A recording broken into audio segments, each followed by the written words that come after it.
8:30, and this is November 17th, the regular city council meeting for Minnetrista.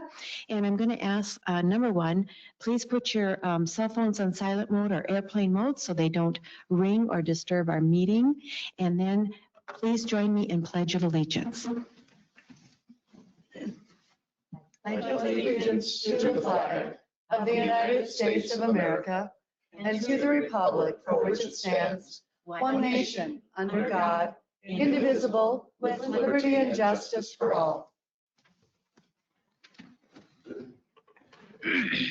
So I'm going to first start with introductions. I'm Lisa Whalen, and I am the mayor. And to my left are council members Kathleen Refkin, Claudia Lacey, Peter Vickery, Brian Govern.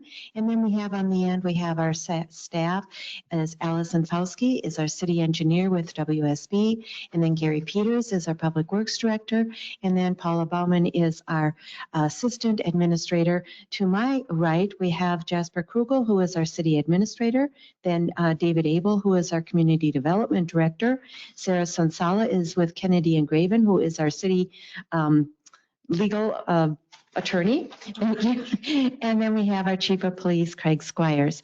So with that, I have one minor change to the agenda I'd like to add under business item number C, and it would be approve the quote for installing drainage pipe on Bayside Lane. If we can add that for discussion. Other than that, I have no other changes to the agenda. Is there a motion to approve the agenda with that change? So moved. Thank you, Ms. Refkin. Is there a second? Second. Thank you, Ms.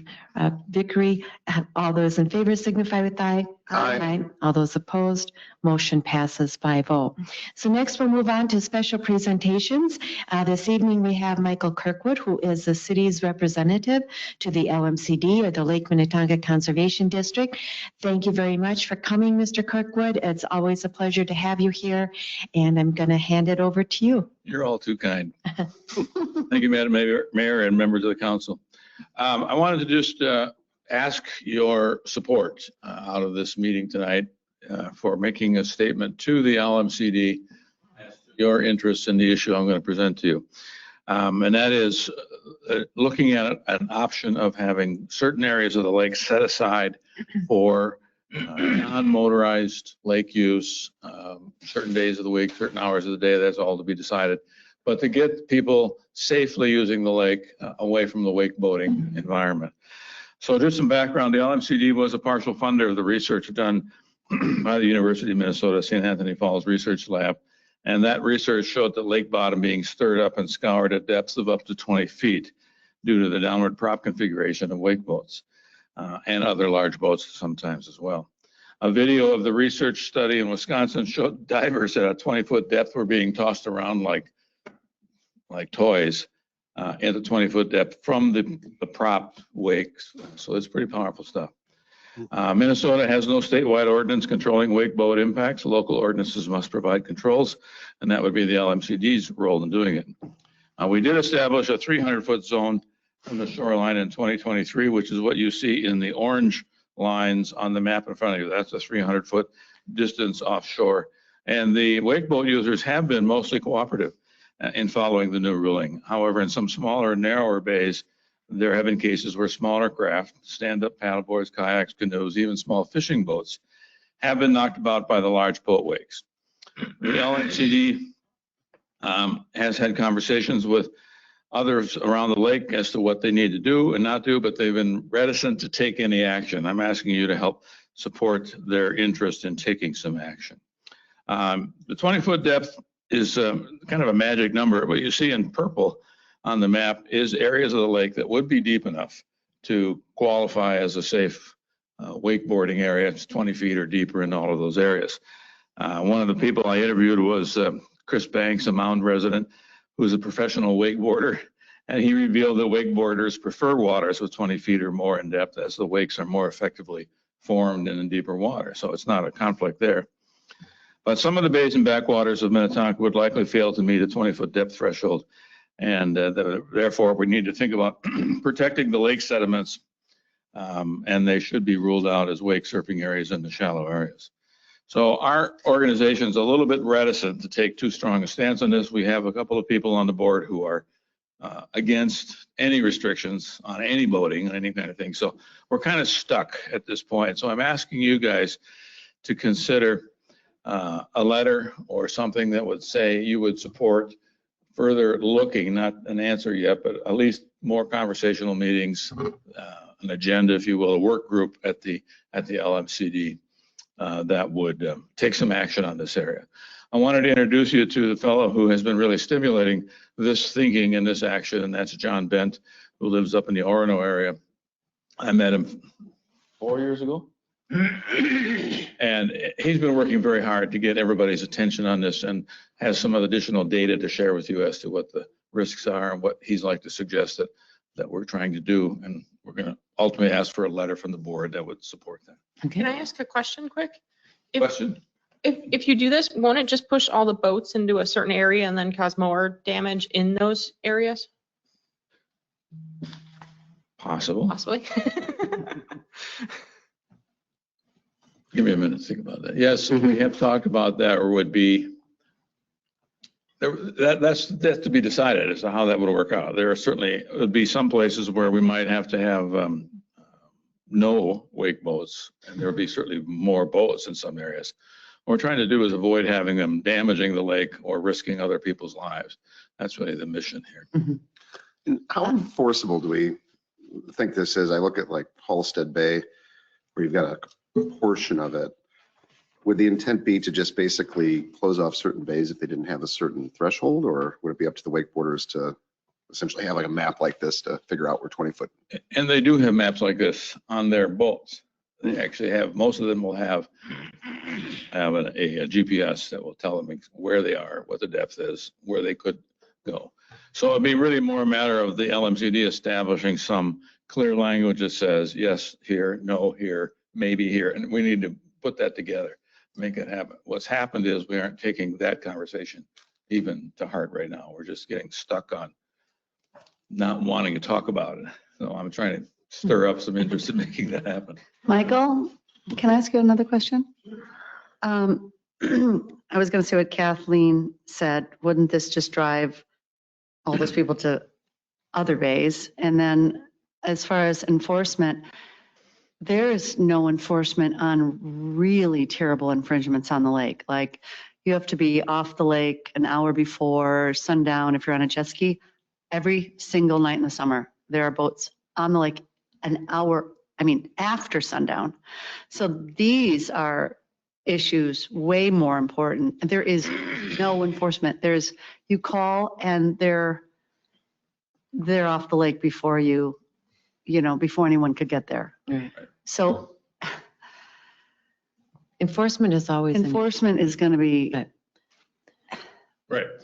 Well, and the Water Patrol has said that they will enforce whatever rules we make to the best of their ability. And I think they have at maximum on a busy weekend, I think they have 10 officers available to the lake. And that's a lot of areas you can see. So answering that question is also important too. I just don't have the answer for you tonight, but we've. Yeah. You want to speak to that? All right. thanks, Mike. Okay.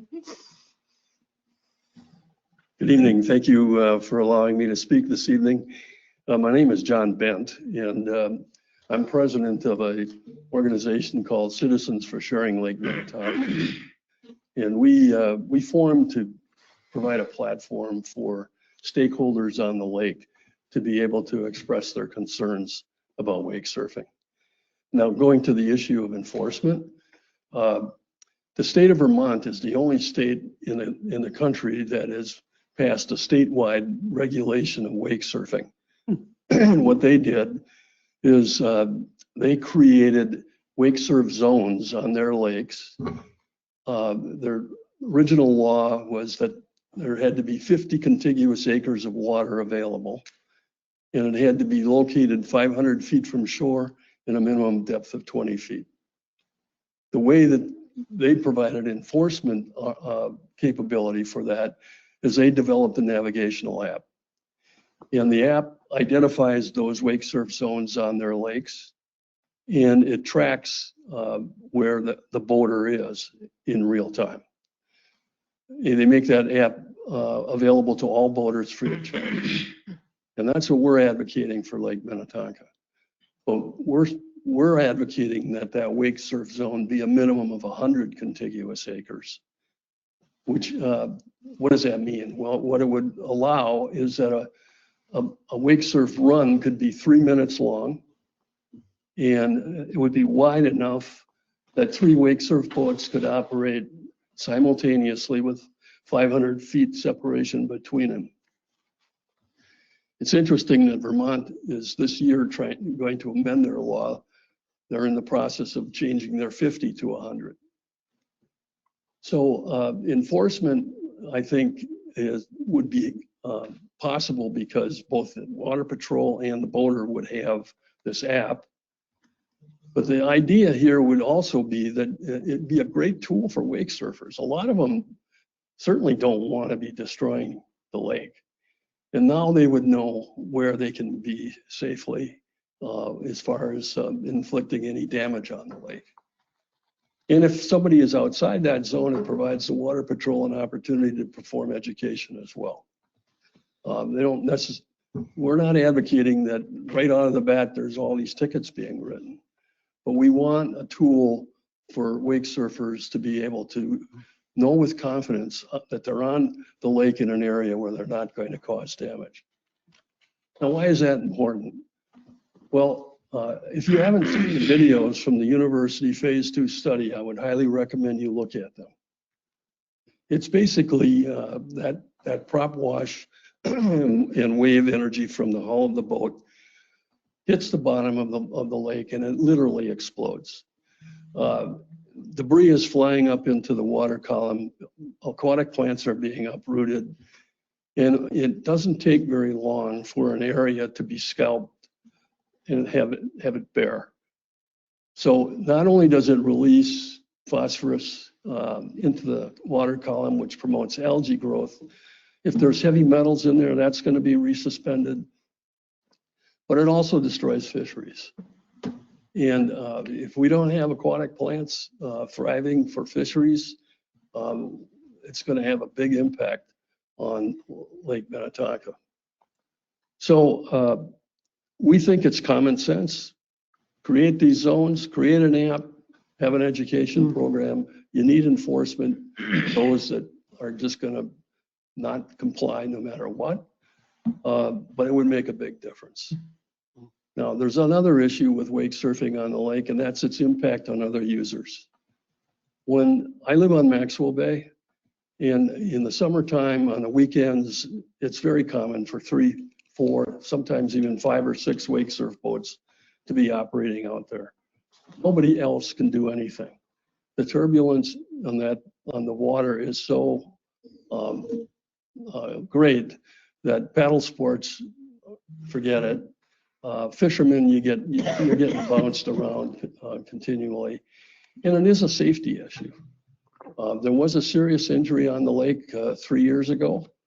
The woman that lives on Casco Point, she and her husband were leaving Excelsior Bay to go home. And they encountered a couple of wake surf boats that created turbulence.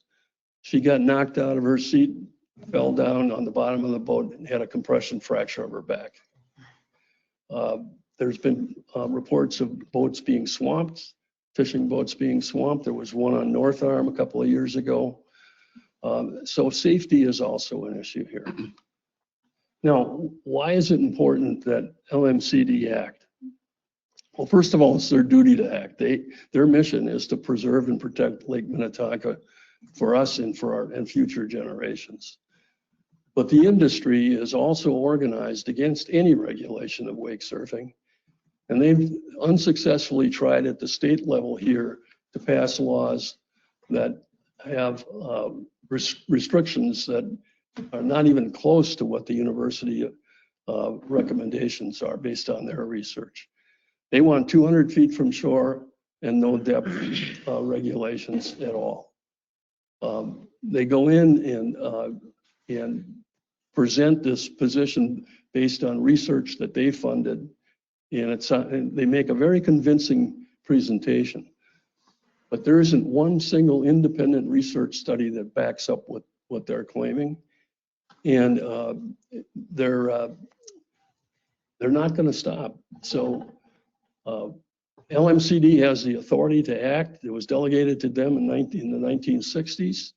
They should act. It would set a standard for the state of Minnesota that could be followed. And everything that we were recommending that Mike has talked about is based Right. on the science of the St. Anthony Falls lab studies.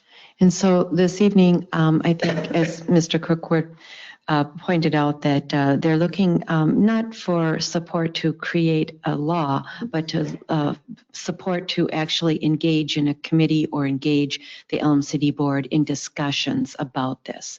Yes. So I think being a lakeshore owner, I know Ms. Lacy, you are, I'm a lakeshore owner, not on Lake Minnetonka, but none the same. I do know what wakeboards can do and the effect that they have on the lake and on users. In fact, we've been even swamped on our dock by wakeboards. So I would have no problem submitting a letter of support to take a look at this and see what could be done within reason, because I think the LMCD, what they want to do is create a safe environment for all users, not just the paddle boarders or not just the wakeboarders, but for all users. And I think that's what their charge is, and I think that's what they should do. So, Well, Madam Mayor, if I may, are you more concerned with the lake being damaged or with safety? both. Which one would you prioritize? They both would fall within our jurisdiction. I mean, that's an honest question because I see nothing done for safety every single night. I mean, we have wakeboard. Do I want all the other people from Lake coming to our big bay that's deep to wakeboard? No. Right. But the It'll be safety, an issue we have to address, yeah. I would say the number one thing to do is stop. There's a rental place. There's a couple rental places on the lake.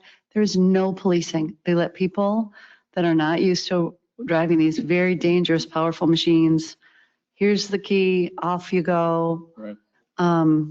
And I don't think you're correct. I mean, you're absolutely right. I think Even boats. I mean, there's boat clubs where people get in boats and have no idea I what, have no idea what they're, I mean, but I think there needs to be more policing of the lake. I don't know if the LMCD can get a volunteer, like sheriff's, a volunteer kind of situation. I think that would be marvelous if people could, someone could take a bay, get 100 people to sign up for 2 nights a summer and you take a bay. But I don't know what the answer is, but before I would feel that compelled to do something about changing wakeboard habits, I would say we have to address the dangerous behavior of jet skis on our lake. I agree that it's a both and situation, not an Yeah. either or. There's lots of areas we need to be attentive to the safety on the lake. I will, if you want, I can introduce you to the Water Patrol, and you might want to do a ride along with them some evening or some weekend, actually. That's a great idea. See what their experience is. But I've done that, and yeah. it's interesting. But thank you for Claudia for the Yeah, perspective. thank you. And thank you for caring about our lake. So Yeah, is the council, would you be open to a letter of support to at least take a look at this wakeboard consideration? So, yeah. okay, Mhm. all right. so I can So work with Jasper. Jasper will Yeah, craft it and I'll sign it. sure. Okay. And it's good to All know. Thank you. Thank you, Michael. Thank you. Thank you. Thanks, John. All right. So next we have no one signed up under persons to be heard. So we'll move on to consent agenda items. Are there any you wish to remove? Hearing none, then they will consist of approving our work session meeting minutes from November 3rd, 2025, approve our city council regular meeting minutes from November 3rd, 2025, a resolution to approve claims, and D is a resolution to approve a simple subdivision between 6560 and 6580 South Bay Drive. E is a resolution to approve a lift station control panel replacement at lift station number 4 and lift station number 6. F is approve A2S SCADA task order number 0126 for consulting services for control panel replacement at sewer lift station number 2. And G is approve AE2S SCADA task order number 0226 for communications upgrade at flow station number 14. And then H is approve an amendment to data storage service sharing and governments agreement. Is there a motion to approve consent agenda items? Before we do that, I just had a question on H, maybe of the chief. Okay. Hennepin County wants to be involved. Will they then share information with you too, or how is that going to work? Yeah, great question. And they definitely will be sharing it. The genesis of this is a lot of us are on the same records management system, but they own all of our information. So if two of these departments, Hennepin sounds like they're going to go with a different report writing system. So this would be a mechanism for us to be able to still see their information without belonging to their particular report management system. If that makes sense. Sharing information. So yeah, it'll be shared amongst all of us. So good question. Thank you. Okay, good question. So then is there a motion to approve consent agenda items A through H? Thank you, Mr. Vickery. Is there a second? Second? Thank you, Mr. Govern. Any further questions? Hearing none, all those in favor signify with aye. Aye. All those opposed, motion passes 5-0. So we'll move on to our business items. And we're going to start out with a motion to deny the preliminary grading agreement request for North Point at Halsted Bay. And is that Allison or I can do you want to take that, quickly, David? yeah, thank All you, right. Madam Mayor, members of the council. Yeah, we did receive a request for a preliminary grading agreement for the North Point development at Halsted Bay. As the council may recall, they received a preliminary plat approval back on August 4th of 2025. Under the terms of that approval, they have until January 31st of 2026 to submit the final plat approval. So just for context, that's 3 more council meetings is what we have left. There's 3 council meetings for them to get us a final plat application. And so they have not done that yet and have requested to be able to go ahead and grade on that site before they submit their final plat application. So we have done these before. It's just in Woodland Cove. We have done preliminary grading agreements in Woodland Cove. This is something that is not a statutory requirement. There is no city code. It's completely at the discretion of the city council as to whether or not you want to allow someone to do something like this or not. If it is something you want them to do, as outlined in the staff report, as we do with the previous ones, we'd ask for a letter of credit in the amount of the public improvements at 150%. And in this case, obviously, it's a pretty hefty tree preservation requirement that would have to be submitted because ultimately pretty much majority of the trees are getting removed from the site. So we'd look for that money as well before any grading were to continue. And then the bigger item here would be the satisfaction of the city engineer review memo, which is also in your packet. You can see there's several pages to that. We certainly want, from an engineering standpoint, to know that what the plans are up to snuff and what they're going to do will ultimately comply with regulations. So with that, can stand for any questions. I believe the vestibule is full of the applicants. So if someone wants to go get them, if you want to talk to them, but I think that's Dean out there right now. So they are here, just not in the council chambers. Can I ask a question before they come in? What, if we agree to let them do it, what's the downside other than it's all clear cut and cleaned out? Like, what's the downside? I mean, obviously erosion, I get that water will run, but like beyond that, what? I mean, Yeah. if they clear cut it and then their plat's not approved, they still can't do anything else. They've just cleared it all for someone else to later buy the land and do something with it. Right, yeah, and I think you're gonna have quite a bit of neighborhood opposition to that. I can only imagine that, they clear the site and just, go away. And now you got weeds and runoff and all of that occurring with the site. So I can only imagine you're gonna hear, if that were to happen, you're probably gonna hear a lot from the neighbors about that. But if think there's, it would be an upgrade. well, my question is, so they'd have to give us basically $400,000. So they'd have a incentive not to just, because if they walk away, keep the line of credit? How does that work? We'd keep the money for the trees, the line of credit we'd give, that we'd ultimately expire. Okay. It's just a letter of credit that we're holding. So we would really have no funds with which to improve the public improvements. Right, and the question is, That how, would yeah, How much of that is the trees then, I guess, is of the 400, how much of that is? the that's tree? all trees. Oh, so we would keep all of that? Mhm. Oh, well, that's a substantial amount of money if they decide to walk away. I would approve it. I Well, would really oppose that. I mean, would think we oppose it, have yeah. A few issues crop up with them, and of course, we've had a number of other attempts to develop that land, and it seems like if it was clear cut, that's kind of appalling to me, but I just think we need to see more from them before I mean, they haven't even given us their final thing.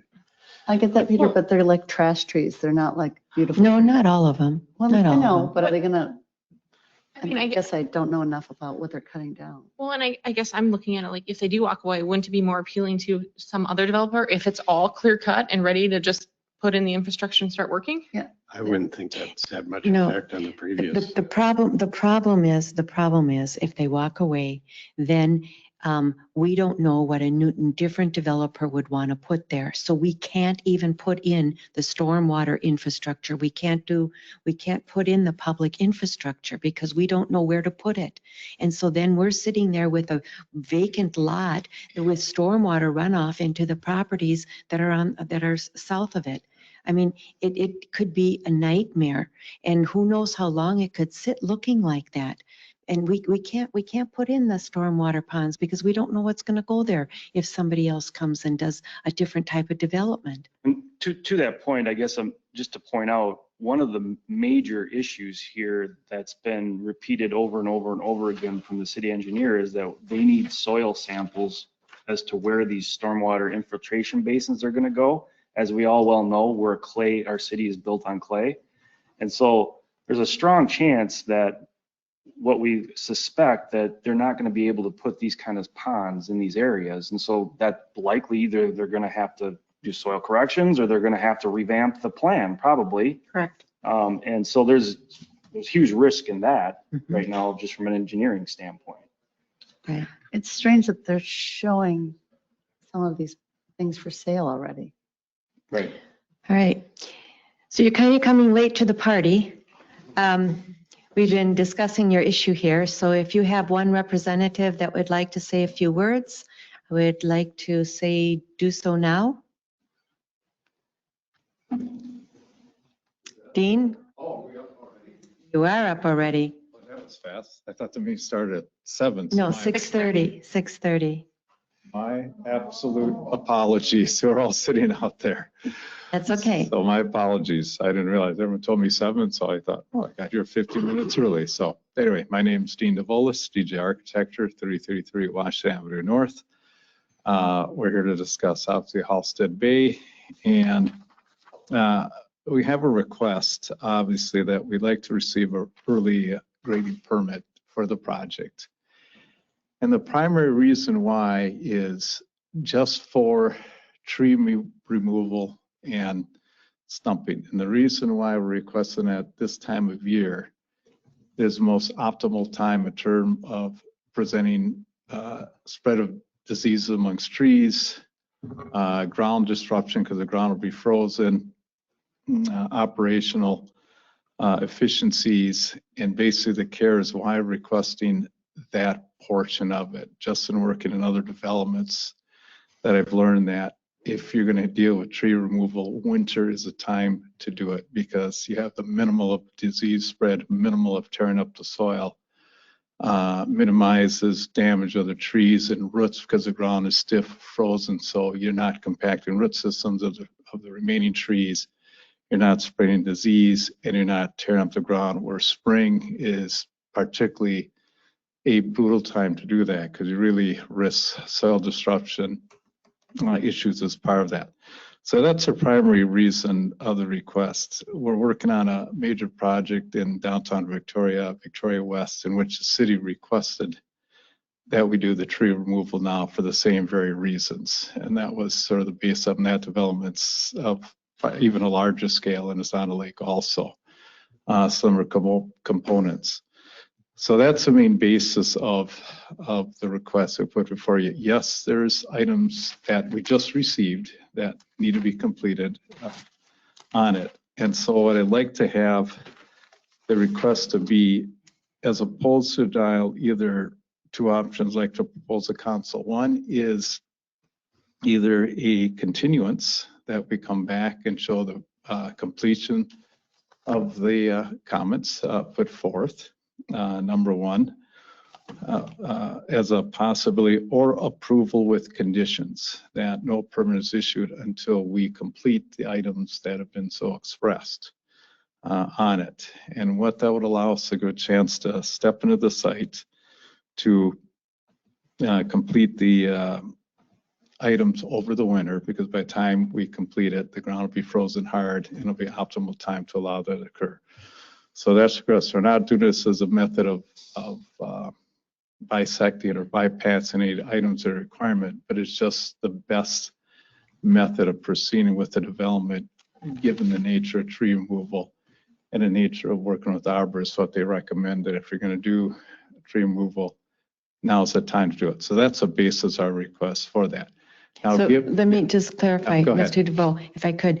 So you're saying you're not asking for a grading, No, you're asking for tree removal only? removal and Okay. stumping only. That's So- it. And you said one of your options would be a continuance maybe to our next meeting, which would be on December 8th, Correct. whereas you could bring back all of the requirements that staff has put forth, and you're fairly certain you could do that then? Yes. I'd rather do that than give you all kinds of conditions.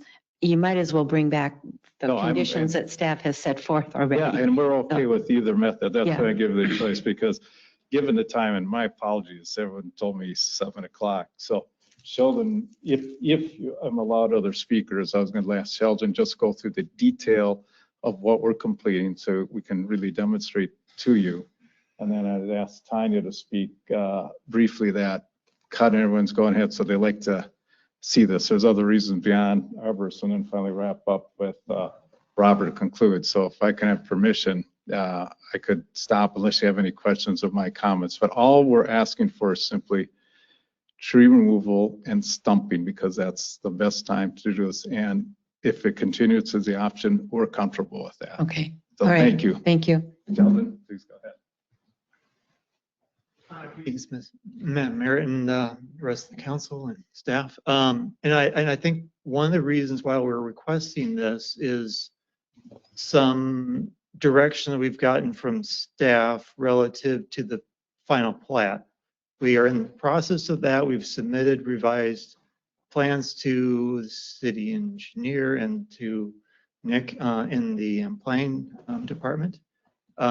We did that back in October 20th, we sent that in. But then with a request for review and comment, we didn't receive that until the 12th. We forwarded a response to that, but it was only predicated on the fact that we had asked for the early grading permit.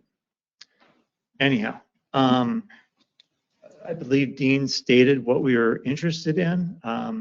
I think due to the time tonight, I won't get into a lot of other detail, but part of that rationale is we've also been asked that we could not submit our final plat until Mound was at a equivalent stage with their review. We're expecting today or so responses back from our submission there. They've been pretty proactive. We're, just for correction, we'd be fine for you to submit your final plat to us at any time, because our final approval is not contingent upon Mound. I It's, mean, Madam Mayor and Council, it's one plat, and they have Okay. not received preliminary plat approval from Mound. So the risk in that, they certainly can submit it, that's completely fine. The hesitation is if something changes on the Mound side, Then they- you approved a final plat, then it's different.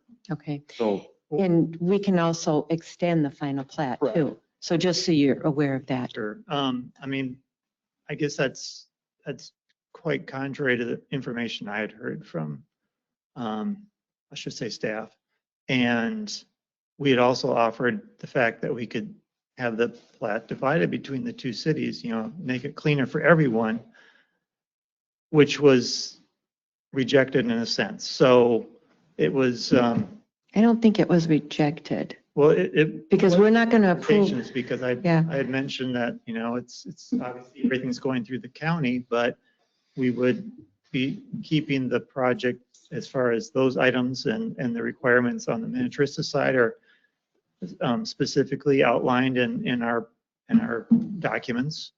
And the same thing is true for the Mound side. And so that was the information I heard was that they wouldn't accept it and approve it until Mound was further along. So, because the way you submitted it is it's one plat. okay, That's the way you submitted it to us. okay. And well, do we present, well, we Is there didn't any way present- they can, So we could yeah, separate the. separate the plat? Into two different It- phases, that'd be fine. As long as it's consistent with the preliminary. Okay. That works for us. Because we have no say for Mound, the Mound side. We have no say. And so I think as Mr. Abel was pointing out, if we were to approve the final plat and then something in Mound changed, Right. it might change something in Minnetrista, and then you're kind of back to square one, which I'm sure you don't want to do. So if you want to split the plat, that would be fine with us. We would have no qualms about that. I'm not, and you'd have to work with staff or with Right. legal to figure out how to do that. So, yeah, so We're just- if it's timing and you want final plat approval sooner than later, Right. and you don't want it tied to Mound, then just split the plat. That's fine. So just to be clear, we could do that at this point without having to go back to the beginning. We could just move forward and I then think, use yeah. the direction and the information from the Mhm. preliminary plat to finalize, let's just say the Minnetrista side. I And believe so. Yeah, That it's, reasonable? again, without, if it doesn't change, if nothing's changed on what we've approved. okay, other than what was requested. Right. Right. Very good. That's great. Good news. Okay. Okay, All right. thank you. All right.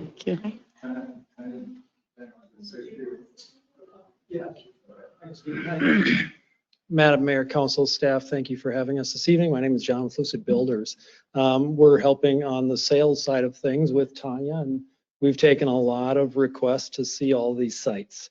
The trees have made it difficult, in our opinion, to kind of describe what's going to end up here. We've walked two potential buyers through what we would call the executive lots, and they quickly kind of put us off and said, bring us on back when you have more grading and tree coverage removed so we can kind of see what's going on. So we would request respectfully, if you could bifurcate those two, the trees and the grading, we would love to be able to take down some of those trees. And I also think it would help in the soil borings for the ponding, which is requested, because it would You can allow do that without removal of the trees. We're aware of that. most of the trees, correct. You can do that without the But removal but of if the we trees. can, respectfully, that's what we would Yeah. ask, is if that can be But, yeah. bifurcated. It would help us in sales. Okay, thank you. Appreciate it. All right. Hi, I'm Tanya Kurth. I'm with Coldwell Banker Realty, and we're just excited to have motion and things happening up there and getting the tree removal is going to really help us with the list of interested parties that we already have going right now. And so like John had said, we did have a couple of buyers come out there and start walking with us and looking. And of course, it's very hard for people to visualize. So it'll be really exciting as those trees get moved and action starts happening. And we'd like to hit the ball running. So come spring, we can start getting those purchase agreements and stuff. As you know, we already do have placeholders out there in the development to start bringing in some of that reservation list. Okay, thank you. Yep, thank you. All right. That concludes our presentation. Okay. Again, just to reiterate, if we can if it continues is what works for council. And like we said, Dean, we're excited to have this project. Yep. We really do want it to happen. As you know, we've had multiple projects come forward for this site.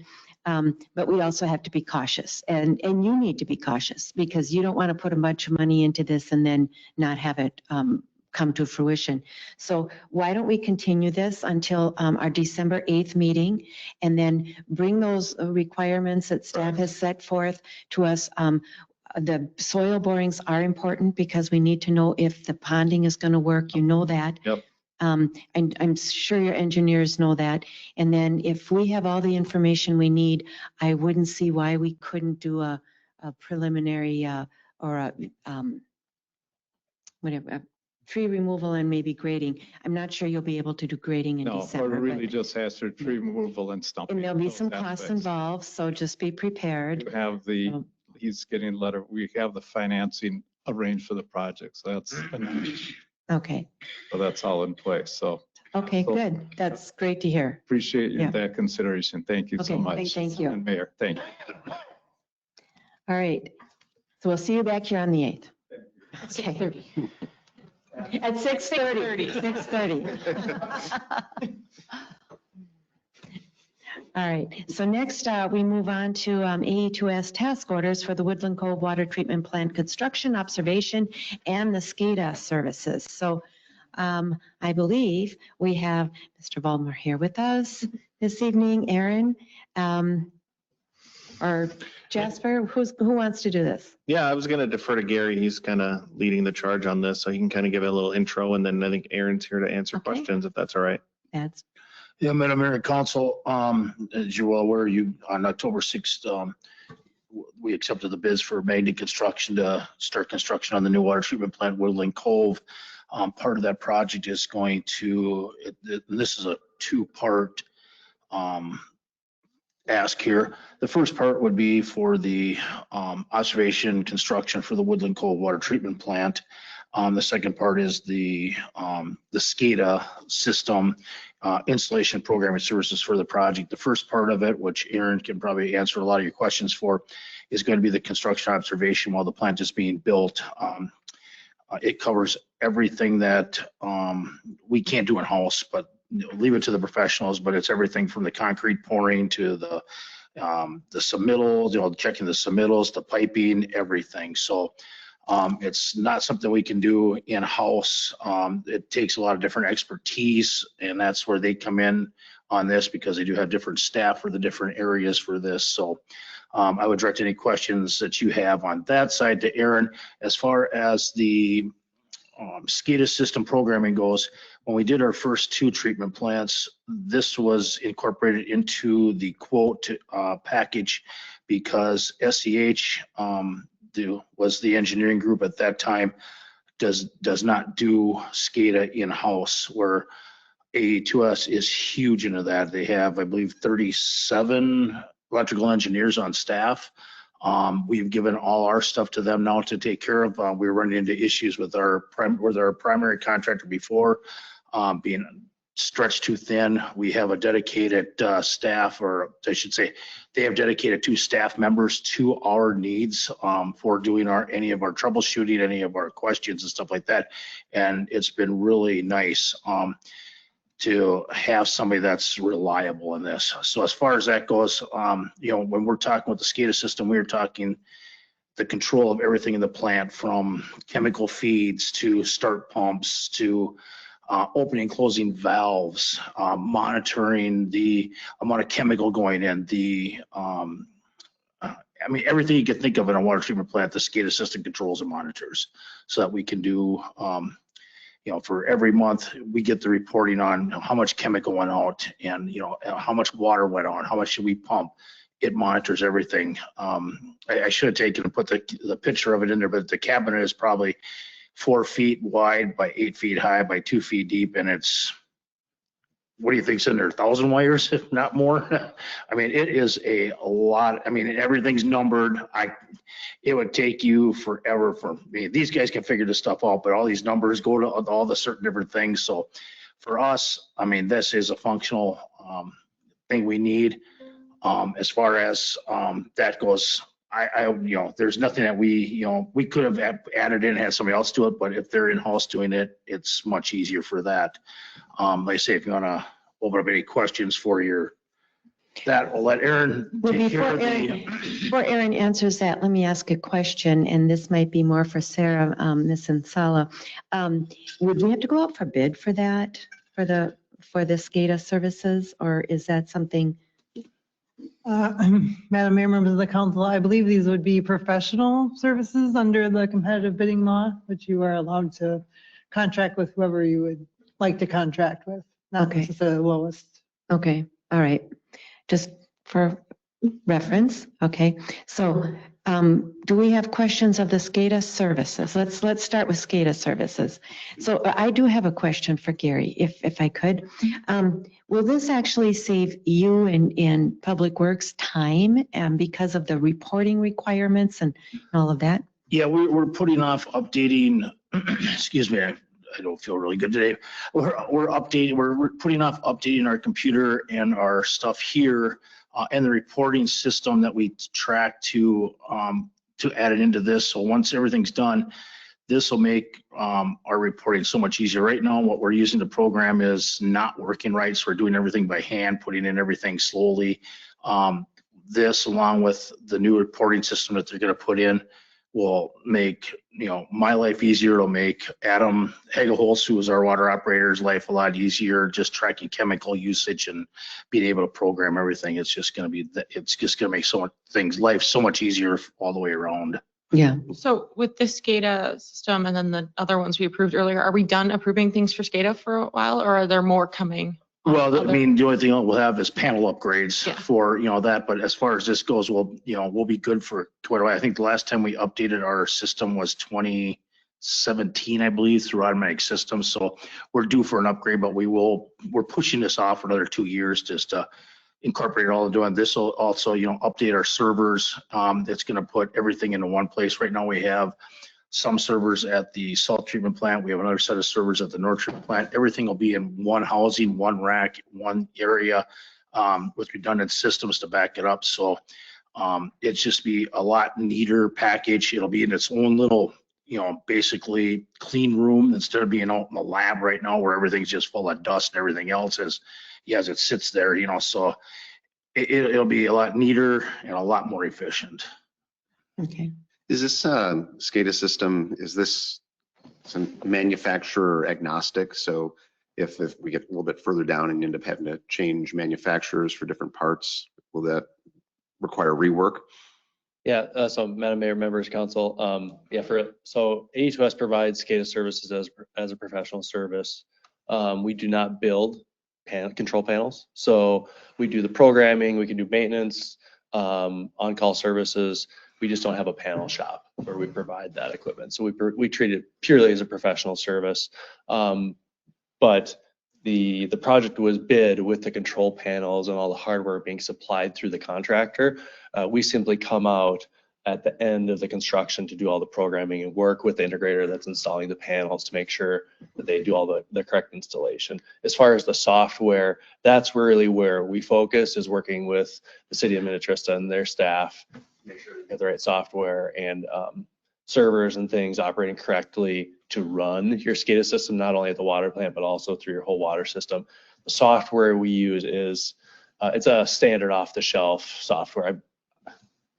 I think it's a Wonderware system. Wonderware and Win 911. So that's an off-the-shelf platform you can purchase from Wonderware, and we work with the city to make sure you have access to all of them. And that's, we do have a license for that, so we are updated with all the new programming that comes in. We do get that with our fee. As far as the hardware system goes, that's where we do run into an issue. I'm not going to lie to you. 5 years down the road, are we going to use the same components? I don't know. I mean, that's where we're running into a lot of problem with these older panels that are pushing 20 years old. A lot of the components don't fit in them. We can't get the obsolete parts anymore. So, that's why things are getting updated there. So, but I mean, honestly, am I going to be able to tell you 5 years from now, will we be able to get, the exact same component? No, but we will get a component that's close that can work. I mean, we have squeezed them into our new panels here, or I should say into the old panels. Most of the stuff that we're looking at, that we've put in, like at lift station 4, we put new VFDs in there, which are the soft starts for the motors. Those will be coming out and put into the new panel that we get, because they're expensive, and we try to, we'll reuse as many parts as we can as needed. So to that point, I guess one item where AETOS is a little unique on the SCADA side, we'd also, we don't sell hardware. So it's not, we have no interest in upgrading hardware for this city to make a profit. We're here to make sure you have a reliable system and it functions correctly. We have staff that just service the Twin Cities metro area, and that's what they do. They commission new systems and serve existing systems. So we're here to make sure that we utilize the infrastructure you have to the best of its ability, but also prepare to replace it when it's necessary. But we're not in the business of replacing stuff that's not. And we have 2 different electrical contractors that we use for doing that. We don't just rely on one. We do have 2 that we can ask for different stuff. If somebody's busy and we need somebody in a hurry, we can get a hold of the other one. So, I mean, we have more than one option, which is nice. Okay.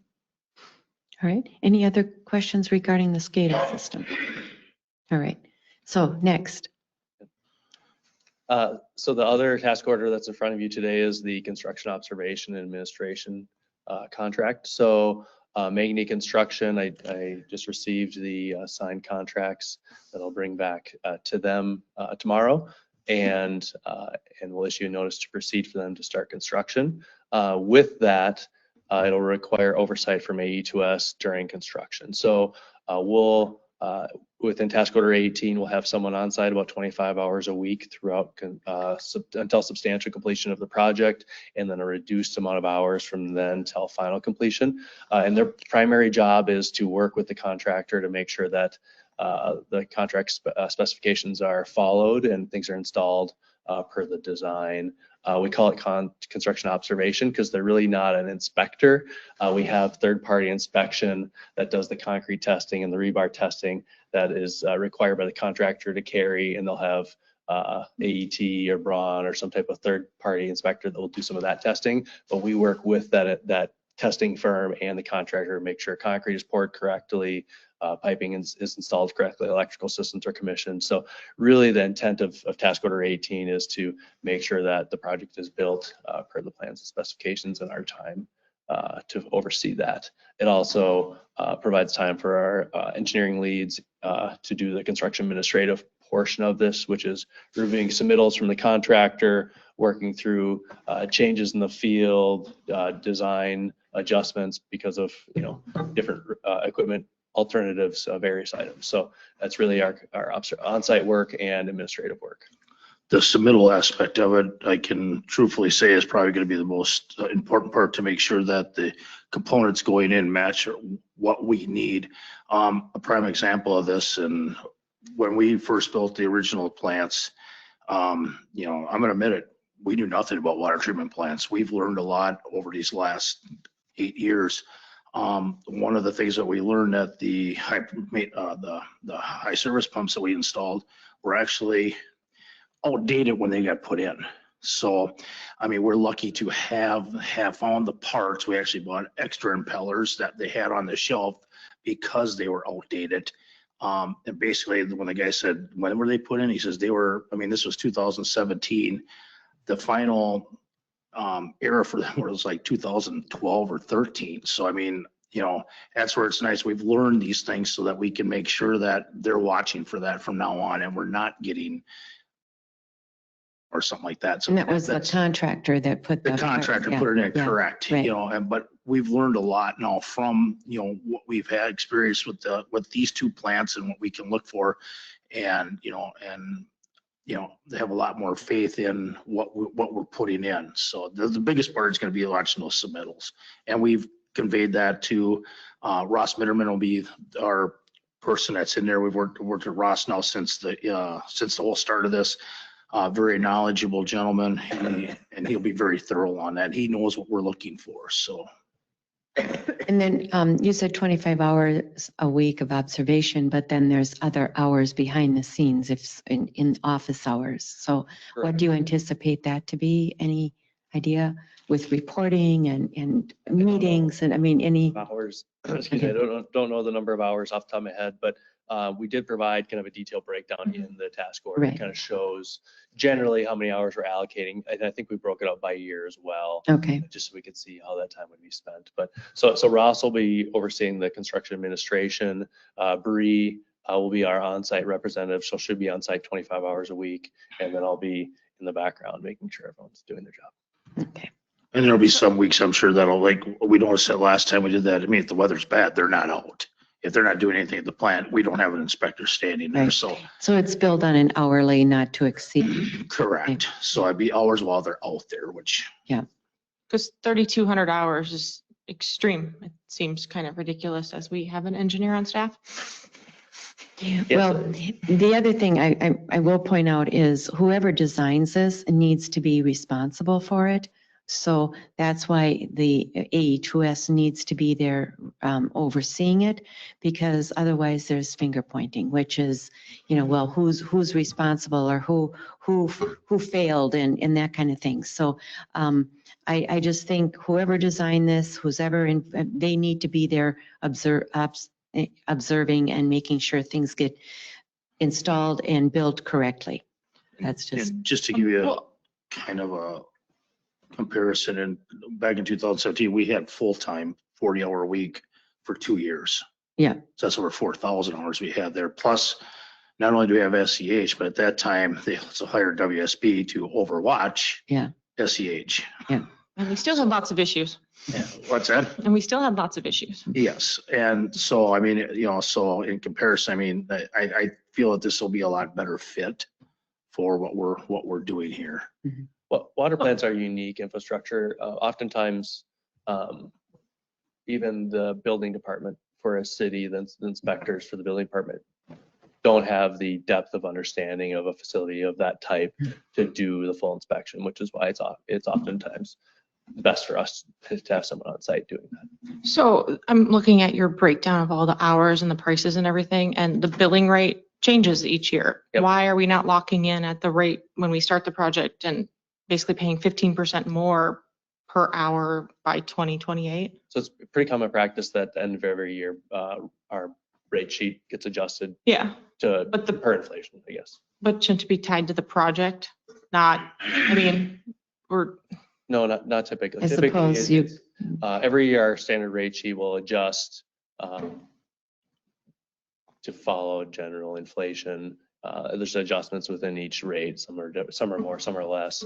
But we try to project that adjustment in the budget we prepare. So we're being transparent with what we would expect those adjustments to be. We don't know what those adjustments are going to be yet, but we generally hold a percentage to try to anticipate that. and again, this would be the maximum. I mean, it might be less, So the budget is based on hours. So Right. we're expecting. but your hourly rate are going to change, is what you're saying. Our hourly rate, we have the projected rate for, say, Bree, who will be on Okay. site.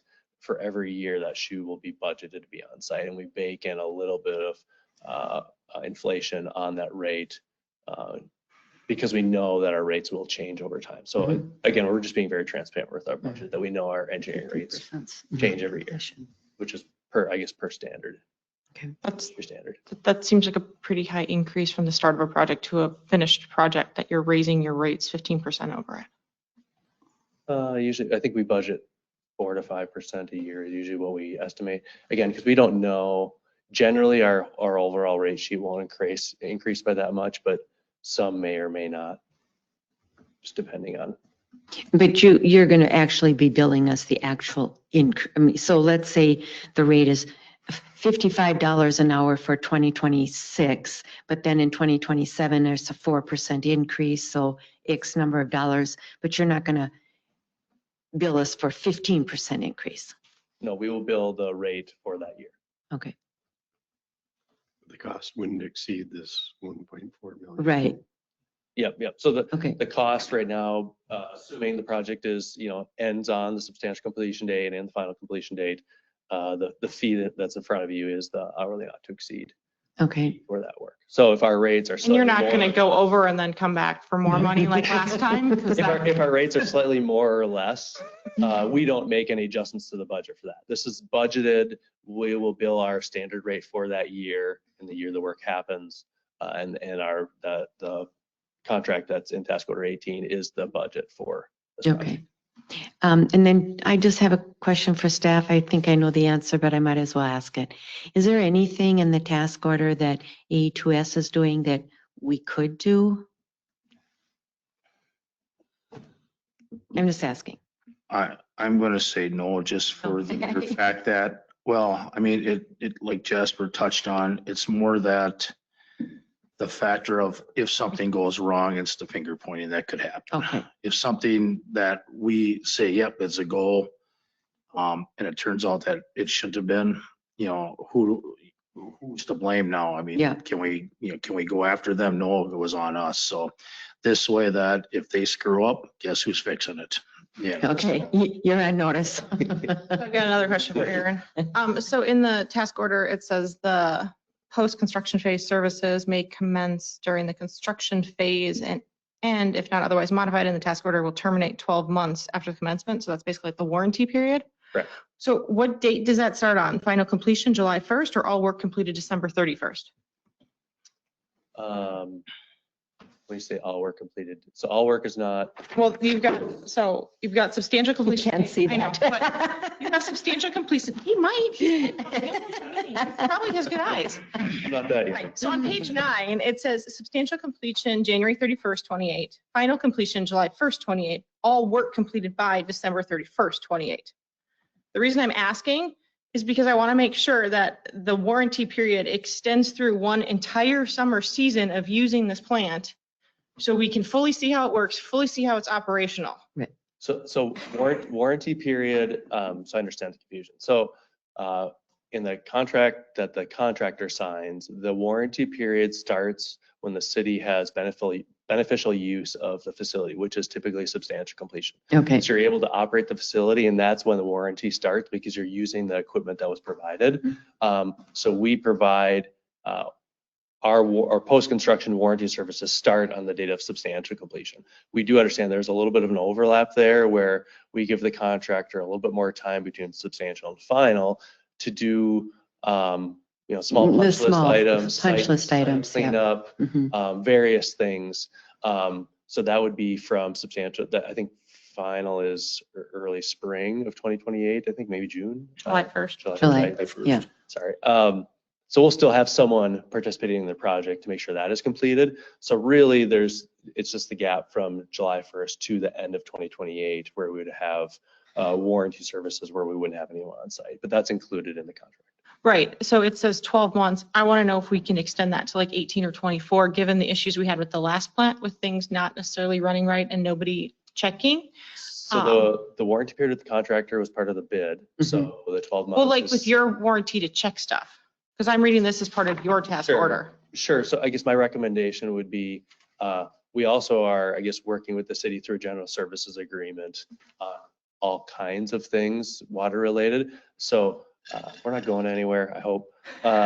So that at the end of 2028, if you need additional support, we'll provide that. We're here. We don't just hand the keys and walk away. We're here to make sure that the facility's well maintained and operating and works well. So we're an extension of staff. Well, I get that. I just don't want you to come back and say, we'll do this, but we want another, 300, an X amount of money. So basically where it says task 303, 1-year warranty inspection, I would hope we could get that extended. Maybe I'm the only one on council that feels that way, but yeah, I mean, if we want to delay it or do it at a later date, I mean, that's not a problem. It's, again, we have a general services agreement. If we need to do additional work later, we would just work through it that way. Yeah. Okay. So it wouldn't cost more? I'm not sure. he's saying it's included in our other contract. If it's additional scope, if there's additional scope, then we would add that through the general services. If it's just delaying that inspection to be at a different time later. Well, yeah, because I mean, if it starts January 31st, like that's not prime usage for a new water treatment plant. Right. So, I mean, So if you'd rather we get delay through a that, full summer. my only concern would be that once you've crossed that 1 year window for the contractor, you now lose the ability to come back. So I would strongly encourage us to do the final, the warranty walkthrough prior to the 12 months kind of window expiring. So you catch anything that does need to become a contractor warranty. So this is similar to what we had before, but it's on plant startup and official run date. Correct. And that's typical because you're using the equipment that's provided, which means the contractor, you need to take occupancy of the facility. So your insurance then applies and the contractor no longer has control of the facility. So it's not necessarily January 31st. It could be April 30th, all depending on what it is. So that's when the warranty period will start. Yeah, right. Yep. All right. And we get 2 years after that, right? I tried. We want 2 years. I Okay. tried. All right. Yeah, there you go. I was hoping he'd say yes. I don't know. All right. So with that, any other questions council has? Otherwise, is there a motion approving the resolution? It would be number 101-25 for AE2S task order number 18 for the construction observation services as stated in the said task force, with a cost not to exceed $1,480,496. So moved. Thank you, Ms. Refkin. Is there a second? Second. Thank you, Mr. Vickery. Any further questions? Hearing none, all those in favor signify with aye. Aye. All those opposed, motion passes 5-0. And then I need a motion approving the resolution, which is 102-25 for AE2S SCADA task order number 4 for the SCADA services as stated in said task force for the Woodland Cove treatment plant at a cost not to exceed $466,908. So moved. Is there a second? Second. Thank you, Ms. Refkin and Mr. Govern. Any further questions? Hearing none, all those in favor signify by aye. Aye. All those opposed, motion passes. Looking forward to a completed plant. Thank you. All right. Thank you. All right. I think then we have one more item, and that is Gary is asking for approval for the installation of the drainage pipe on Bayside Lane, and I'll give that to Gary. Yeah, Madam Mayor, members of council, we're sorry for the late add-on addition to this. We had just received the quote this week and we're looking to get your feedback on this as time is of the essence to try to get this done. Back in October, the residents at both the 905 and 925 made us aware of some drainage issues. They came in and talked to us about it.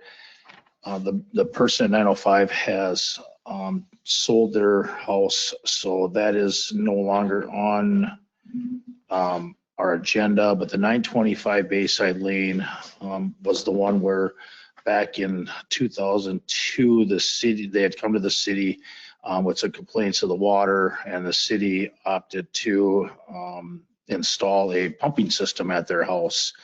This is documented in their property file and it shows that the council approved the work. So that's why we've come back to you to talk about this. The system that was installed, the pumping system that was there is no longer functioning because the pipe with the trees has, the roots have infiltrated it, cracked the pipe, so it no longer works. It's also very expensive for them to keep replacing basically sump pumps and keeping heat in a shed where this was done. Back in 2002, this never should have been done this way, but it was. So you directed us, myself and Ms. Falsky, to look at some different options to do that. One of the options was to connect to an existing storm pipe in the backyard of 880 Jennings Cove. We looked at that and was thinking that was going to be a great option, but due to elevations and there's not enough drainage between the two sources for that. We feel comfortable that this will work. The other factor is and then the second option was what if we bore a pipe there to the catch basins in front? We can have a little bit of more fall But we run into an issue with, on a real heavy rainfall, which, we seem to get these all the time, but you could get that big one where the surcharge on that pipe could back up into their pipe, thus not having drainage and flooding their basement. So the other factor as we were looking at this stuff was to pump, to pour a pipe all the way to the pond location owned in our city park at Jennings Park. This gives us great elevation. We talking to the contractor that was there, who came highly recommended and did some checking with some other people too, and they know their stuff. He's confident that he can make this work. So it's a long, steady stream. We've asked Sarah to draw up, Kennedy Graven to draw up an easement agreement, and with this, with the property owners there, that if this goes in and they decide they want to do this, there's still a slim chance that, with that pond backs up, their pipe could back up, but it's in there. This thing would be signed before any of the work would go. This pipe would become theirs, responsible for maintenance. The city would own it because it is through the easement. We would talk to both the neighbors where the drainage easement exists now, to, so their understanding of it. But once this project's done, the city washes their hands basically to this whole thing. So, I mean, this is the only time that this would be, done. So we asked the contractor for pricing, for it. Came back, and I think it's a great price, $21,170 is really, I didn't think bad, because when we first asked people, they were going anywhere from 18,000, which was this person was the lowest bid, up to 40,000. Of course, it was guesstimates, but yeah. I mean, I think for what we're looking at, I think it's well worth the city to have them do this, get it done, and basically wash our hands to this situation. And the property owner at 925 is willing to sign that agreement then? Correct. That's okay. Well, if we get approval for this, we would go and talk to them, make sure, that they're in agreement with this. And if they are in total agreement with it, then we can, get them signed off, and then we can proceed with the project. If they are not, then basically, I guess we have no other options, and we're not, Then we don't do anything. Yeah. No, I agree. And this is going to go into the pond that we talked about during the work session and no, this is the one that's right in the park itself. It's right next to the park. My only question is, does that park have capacity? Yes. Okay, because I know in the past. Actually, when we were there, we were actually talking about, this actually came up because we're actually looking, that park was redone. We're having a hard time getting the turf established there, because there's no water out there. Everything's on wells out that way. We actually thought about maybe having WSB do a little research, see if that pond, if we dig it deeper, to actually have water storage capacity and for irrigation. For irrigation. Mm-hmm. So, and this would contribute to, helping with that too. So it's okay. It could be a win-win for everybody. All right. Sounds good to me. Yep. I think we should do it. Questions? All right. So then, is there a motion to approve the quote for installing drainage pipe for 925 Bayside Lane, which is city project number 08-25, with the condition that this, as Gary pointed out, the property owner sign off on future, ownership or? We own it, they do the maintenance. Maintenance, all right. So moved.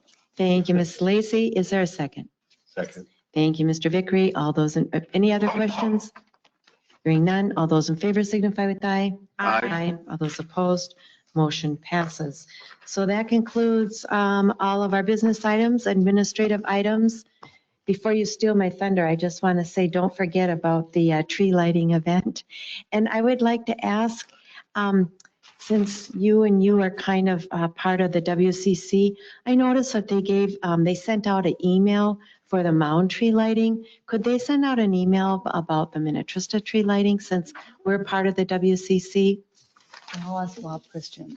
Yeah. I mean, Betsy Brady usually sends out those emails. Yeah. Good one. Love it. Okay, that was my comment. So again, reminder, it's December 4th from 5 to 7. Santa will be there at 5:30 and tree lighting. The flyer will Oh. be sent tomorrow. Okay, and there'll be bonfires, there'll be a wine and beer tent, fireworks, etc. It'll be a lot of fun. So please come. Okay, now you can do your report. Well, there, you took half of mine. So the only other thing I had was just a reminder that the next meeting that we have is a little bit non-conventional. It's the second Monday. So it'll be, instead of December 1st, it'll be December 8th. So At 6:30. at 6:30. Yeah. And that'll be it's a pretty big meeting. It's our budget meeting. So if everybody can be there, if you're not going to be there, just let me know. Oh, and then I'm not sure, I haven't confirmed it yet, but we might have the 6th grade students again that were the top, Mayors. but yeah, The mayor mayor of the day essay, so that'll be a lot of fun. So, all right. Anything else? No, and I will get Betsy that. Yes. So you're going to do it? Yeah. Thank you. Yep. All right. Anything else, David? Is there a meeting? Who's going to be? Peter? Okay. All right, great. Any other staff reports? Hearing none. Council reports? Go ahead. Okay. I attended the Mound Fire meeting, not the fire. The committee meeting, right? Mound Fire Commission meeting. Yeah, there you Just go. Mound. Funny enough, we did spend about half the meeting talking about the fire district and the pension again. The district meetings were agreed to be canceled until January, so there will not be any district meetings in November or December. Yeah. The big issue is still the pension payouts monthly and then preventing the pension plans from merging on that. With regard to Mound Fire specifically, projected calls for 2025 are at 804. The 5-year average is about 718, of which 37% are fire and 62% are medical calls. Mhm. The big news from the meeting is that Mound will likely have a new chief by July 1st. And there will also be a new deputy chief starting then too. That was approved in the budget. No clue as to who will be taking those positions, but they're working on that. The end of the meeting was mostly discussing the call types and how to decrease the medical only calls. Commission members felt it would be beneficial for the chief, the mayors, and the police chiefs to have a discussion about when the police are calling for fire instead of just directly calling EMS. More so an issue with the other police department that helps Mound, not ours. So just putting that out there. He has good things to say about our officers and how we respond. Also discussed the possibility of billing residents for lift assist. Chief did share an ordinance with us, which I believe he was going to be sending to the cities. Did he do that yet? No? I haven't seen it yet, but I can Okay. check in. Yeah, just check with Vicky. And again, commissioners thought that would be helpful to possibly deter some of the calls that not necessarily. Jasper and I just talked a little bit while he was talking about that. Maybe in our city, it would be like the first 1 or 2 are free. And then after that, you'd pay because we don't get a lot of repeat offenders like some of the other cities do. So that was the big thing. Next meeting for that will be February 5th. And I have a St. Bonnie Fire meeting this Thursday at 7 that I will be attending. Wow, thank you. Okay. It's the January Fire Commission meeting. I can be there, I think. Okay, so, can I go? Yes. The West Tonka Community and Commerce is retooling their whole deal. And starting January 1st, they will be Connect West Tonka. They're going to try to connect. They have kind of a wonderful logo with a bridge with a W, which looks like a bridge because there's lots of bridges all over West Tonka. And what they're trying to do is bridge communication between commerce, nonprofits, education, all the different sectors of our community. And I found out something, and the prices are going up drastically because they found that they looked into joining Excelsior or Minnetonka's or Wayzata's Chamber of Commerce's, and the fees are about $450 and up. So they were charging like $75 for a nonprofit and $125 for a commercial business, but they're way below the average. So they are raising the prices substantially, but they're taking on Plaid Moose, which is a marketing company, to really help market these different activities going on throughout our communities. The bottom fee will be $200 a year. I'm a little concerned because only like 27 people have paid their fees. Pretty small town. Yeah. So we'll see if we can get more people to actually pay. But it looks like they've got some young, interesting, exciting, talented people that are going to be trying to reboot this whole thing. So that's kind of the big news there. And the Gillespie Center, I think I told you their 25th anniversary was a sellout. It was wonderful, well attended. Everyone had a great time. They raised a nice amount of money. So things are going well at the Gillespie Center. Thank Good. you. And that's it. All right. Anything else? Do you have a meeting? Are you going to be at the Thursday meeting? Pioneer Star Creek? Okay. Northwest League, we had Hennepin County, actually soil and water resource person there, and basically talked about trees. And so I talked to staff, there's tree grants available and so on and so forth. And so maybe in the future we'll apply for some of those grants. So. Madam Mayor, we did actually, Brendan and I had talked, and I had Brendan do, we actually applied for $200,000 worth of tree replacement through a grant for ash tree removal. So Okay. we'll see if we get it. Okay, This would be able to, any of the trees that we've removed presently and any of the future trees in yards from boulevards would be able to be replaced through this grant. yep, okay, that's So- great. Just on We'll see- city we'll see property if we get it. or Let's, That- just on city property or? We would push them off onto their homeowner. We would get them out of the right of way and onto their own property. That'd be the caveat for the whole thing. We don't want them we don't want to deal with them anymore. okay, well, keep us posted on that. And so, and then the next one coming up will be interesting because it'll include 5 representatives, our representatives, and then there's 2 representatives in the Northwest area that Danny Nadeau and Christine Robinson, and then also Limmer is their senator. So it'll have all 5 people there. So it'll be interesting. So, but, and then I think we have a Zoom meeting with Ann Johnson Stewart. And I also have another Zoom meeting with the LMCD. We do. We don't have it. We don't have it yet. Okay, well, one is going to be scheduled. Anyhow, that's it. We can be adjourned if there is a motion to adjourn. So moved. Thank you, Ms. Refkin. Is there a second? Second. Brian Govern made that second. All those in favor signify with aye. Aye. All those opposed, motion passes. Thank you. David, don't leave. I just want to ask you something. Let her So- go.